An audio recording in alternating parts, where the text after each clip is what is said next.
আল্লাহ রাব্বুল আলামিন আমাদের সবাইকে এই দুনিয়াতে পাঠিয়েছেন একটা বিশেষ উদ্দেশ্যে। আমাদেরকে কি আল্লাহ পাক খেলার ছলে সৃষ্টি করেছেন, না কোনো উদ্দেশ্য আছে? উদ্দেশ্যটা আল্লাহ পাক বলেছেন সূরাতুজ জারিয়াত এর 56 নম্বর আয়াতে। কোন সূরা? কত নম্বর আয়াত? আল্লাহ পাক বলছেন আউযু বিল্লাহি মিনাশ শাইতানির রাজিম বিসমিল্লাহির রহমানির রহিম। আল্লাহ পাক বলছেন ওয়ামা খালাকতুল জিন্না ওয়াল ইনসা ইল্লা লিয়াবুদুন। আল্লাহ রাব্বুল আলামিন বলছেন, আল্লাহ পাক কি কথা বলেন? বলেন না? অনেকে বলছেন না, আল্লাহ পাক কথা বলেন না। কোরআন কার বাণী? আকীদা পরিষ্কার করেন, কোরআন কি আল্লাহর মাখলুক না আল্লাহর কালাম? মাখলুক মানে কি? সৃষ্টি। আমরা মাখলুক কিনা?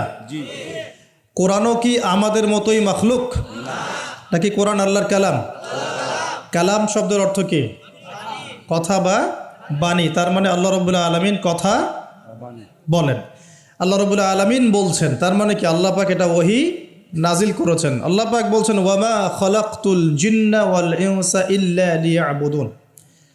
আল্লাহ বলছেন আমি জিন আর মানব জাতিকে শুধুমাত্র আমার ইবাদত করার জন্যই সৃষ্টি করেছি, অন্য কোনো কারণে সৃষ্টি করি নাই। এখানে দুইটা শ্রেণী পাওয়া গেল, একটা হচ্ছে জিন জাতি, একটা কে?